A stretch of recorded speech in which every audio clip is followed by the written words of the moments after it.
Allora, rieccoci qua. L'invecchiamento attivo invece è un altro aspetto importante, perché per fortuna c'è. No, nel senso che il fatto dell'invecchiamento deve essere affrontato, no, per tutti i suoi aspetti, quindi gli aspetti della non autosufficienza, della fragilità, delle patologie, ma anche del mantenere il più possibile le persone in salute. Quindi anche la prevenzione, perché poi molti Certo, ci quindi la parlano di prevenzione che si deve fare fin da quando si nasce, da dopo che si nasce, perché la prevenzione è un processo continuo, no? Per contrastare malattie, insorgenze di No, ma anche malattie e l'aspetto quant'altro. prevenzione anche nel senso che quando una persona è fragile, anziana, eccetera, tenersi sotto controllo, oppure le cure Certo, continuate, perché poi sì, magari molti si curano l'acuzie, poi termina la fase acuta, non si certo. curano più, quindi dopo precipitano in Sì, situazione. sì, Anche questa è una cultura ma, praticamente ma della adesso il fatto prevenzione che che... sappiamo che molti non si curano più, no? Perché non ci sono Infatti, più, perché costano, perché i ticket, perché le liste d'attesa non sono rispettate, quindi sono costretto ad andare nel privato e pagare di tasca mia e quindi non li ho i soldi e quindi non ci vado, no? E questo dopo le conseguenze le paga la persona, certamente stessa, ma le paga la società. certo. Perché una persona malata, una persona non autosufficiente, è un costo comunque per la collettività, no? E allora, però sappiamo anche che ci sono tutta una serie di opportunità invece per le persone anziane che stanno bene, in salute, che servono a a mantenere questa salute e questo benessere, che è anche essere una risorsa, essere considerato una risorsa per l'intera comunità, per la comunità in cui vivi. Sentirsi utili, perché tante volte col pensionamento, anche se sei molto in là ormai, per molte persone che non hanno interessi, che non hanno hobby, soprattutto diciamo anche le persone più umili da questo punto di vista, no? Con meno strumenti culturali eccetera, il momento del distacco dal mondo lavorativo può comportare una depressione, un sentirsi inutile, un peso. E allora davvero ogni giorno, insomma quasi ogni giorno sentiamo che di nuove leggi regionali che vengono emanate rispetto proprio all'invecchiamento attivo, quindi a trovare... C'è una legge comunque Sì, a regionale livello recente. regionale c'è, è stata fatta l'anno scorso, è stata emanata l'anno scorso ed E cosa è nata comporta? proprio con il contributo sia delle organizzazioni sindacali dei pensionati che delle associazioni di volontariato, quindi una legge molto partecipata e che adesso continua il suo iter perché bisogna che venga approvato un piano triennale di programmazione rispetto a cosa mettere in campo, e questo lo si fa con la regione e con i comuni, con le ULS, con il volontariato e con le organizzazioni sindacali dei pensionati, perché comunque le persone anziane, se stanno bene, possono veramente, realmente dare una mano. Già lo fanno nell'ambito familiare, no?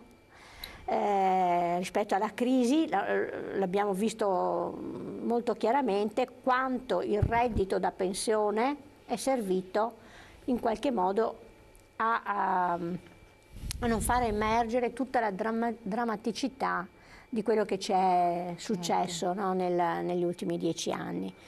Però può essere anche una risorsa per la comunità in cui vive, per la città in cui l'anziano c'è, in cui risiede, per il paese. Certamente prima c'era un messaggio, no, di una ma ci vogliono far lavorare, no, non è una questione in maniera volontaria, non è una questione di lavoro. Non si può, non vogliamo e proprio non vogliamo proprio sentire che continuare ad essere utili per la società significa portare via lavoro a qualcuno. niente di tutto questo, non c'è niente di sostitutivo del lavoro che deve essere invece fatto da lavoratori e lavoratrici con un reddito, con un contratto di lavoro e quant'altro, ma è rendersi attivo per tutta una serie di attività di supporto che aiutano, che favoriscono, che però che nel danno una contempo mano. che servono, So, che possono... sì, fare i nonni vigile, non lo posso considerare un lavoro, no, con contratto, eccetera, e però è utile per i genitori che lavorano e che non hanno il tempo di andare a prendere i bambini a scuola, fare attraversare la strada ai bambini. Certo. Fare il doposcuola, per esempio, gratuito per bambini che non hanno i genitori che li possono seguire da parte di persone anziane. Ci sono ancora... È utile, no? È un po' quello che fanno i nonni, appunto, a livello familiare, lo facciamo un po' più allargato. Quindi volontariato. È certo che è volontariato. Ecco, parlava in un altro messaggio che è arrivato prima, stavo leggendolo, se vogliamo rimetterlo un attimo in onda, così lo leggiamo anche a voce alta per i nostri ospiti, vediamo se Regina lo rimette in onda.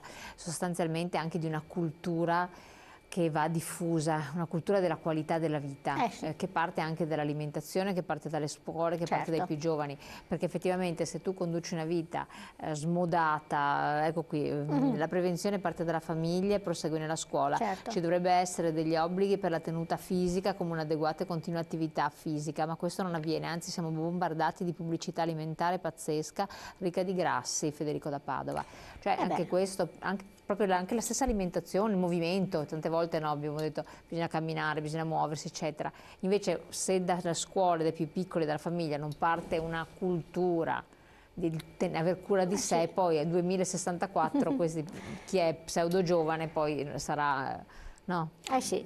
Quello che dicevamo prima, ripeto, poi non è che stiamo bene ognuno facendo più attività fisica, mangiando più verdura, non fumando, non abusando dell'alcol, non è che stiamo bene solo noi, sta bene anche la società, perché come diceva Rosanna poi è un costo sociale. È un costo sociale ed è dimostrato, insomma, chiunque scientificamente frequenti un po' la sanità, ti fanno vedere una piramide dove ti dicono guarda, il costo maggiore per la sanità sono le cronicità, quando però riguarda magari una percentuale di popolazione inferiore rispetto alla totalità, quindi c'è un costo che poi va ributtato nella totalità delle persone.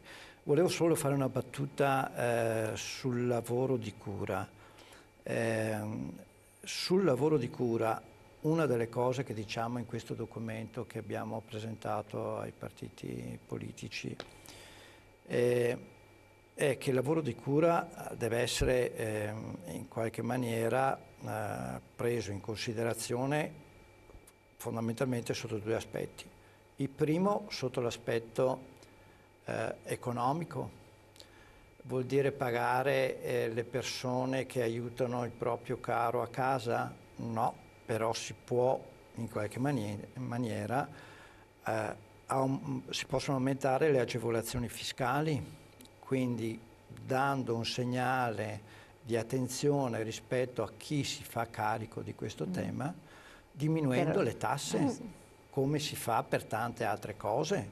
Per dare un aiuto per esempio, come per esempio, e questo riguarda in particolare le donne e non solo, prevedere dei benefici sotto l'aspetto previdenziale, è mai possibile che se uno si prende cura per 1 anno, 2 anni, 3 anni di una persona anziana o una persona che ha disabilità, non gli venga riconosciuta questa attività magari non pagata perché poi è un parente sotto l'aspetto pensionistico? Questa cosa probabilmente, anzi sicuramente noi diciamo deve essere presa in considerazione. Quindi, ma voi avete fatto delle azioni in questo senso, vi siete mossi, avete sollecitato anche provvedimenti da questo punto di vista? Sì, noi abbiamo presentato questo documento, come ho detto, alle forze politiche. Recentemente abbiamo rinviato ai parlamentari veneti, SPFNP, WILP del Veneto, hanno mandato questo documento. Quindi a livello unitario praticamente. Unitario, è stato mandato questo documento ai parlamentari veneti dicendogli: guardate, questo non è un problema solamente nazionale, è un problema anche veneto, è utile insomma che ci rimbocchiamo tutte le maniche per tentare di dare una soluzione. Ecco. Dal punto di vista delle prospettive cosa si è palesa? La prospettiva significa che tutti quanti, io non dico solo la politica, solo i parlamentari, solo i consiglieri regionali, tutti quanti si devono rendere conto che più tardi facciamo i conti con l'invecchiamento della popolazione, peggio è. Perché si rischia, non si rischia, già oggi è, che chi sta peggio starà ancora peggio, ancora di più. Dopo sarà una vera e propria piaga sociale. E quindi o ci si mette, direi, intorno a un tavolo, istituzioni, politica, rappresentanze sociali come la nostra, e questa diventa una priorità che però ha bisogno, come dire, di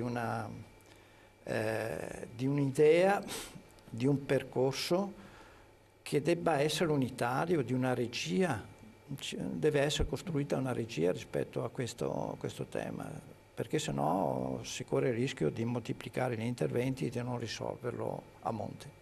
Che non è cosa di poco conto. No. Per quel che riguarda invece il discorso dell'invecchiamento attivo, quindi cos'altro mancherebbe? Sì, no, nel senso che adesso, dicevo, a livello regionale si sta facendo questo programma che poi mette a sistema un po' tutto quello che i comuni già magari hanno attuato, chi più chi meno sta coordinando sta facendo, cioè, ma bisogna, come diceva bene Gino, bisogna coordinare le attività, perché sennò si rischia che un comune più fortunato, perché ha più risorse, mette in atto azioni positive eccetera, un comune che ne ha meno deve scegliere quali sono le priorità, e magari quel comune le priorità sono le strade, no? Le buche, certo. o le tombe o il cimitero o altre cose. Se invece c'è appunto questa regia regionale e comunque è anche finanziata questa legge, per cui la regione stessa mette delle risorse e ne ha messe 800.000 euro, come prima battuta, insomma è già qualcosa, per cui veramente puoi cercare di uniformare, di trovare la strada perché dappertutto, in ogni comune e in ogni US ci siano delle attività che coinvolgano gli anziani proprio in questi lavori, in queste azioni di volontariato. Perfetto. Allora, noi il tempo a disposizione è ormai giunto al termine, io vi ringrazio del vostro intervento, come sempre se voi ci scrivete poi noi giriamo le email, se sono delle domande specifiche, se ci lasciate poi l'autorizzazione a farlo ai responsabili dello SPCGL presenti su tutto il territorio, altrimenti scriveteci e vi daremo risposta con i nostri ospiti in studio e nelle prossime puntate. Grazie ancora, buon proseguimento.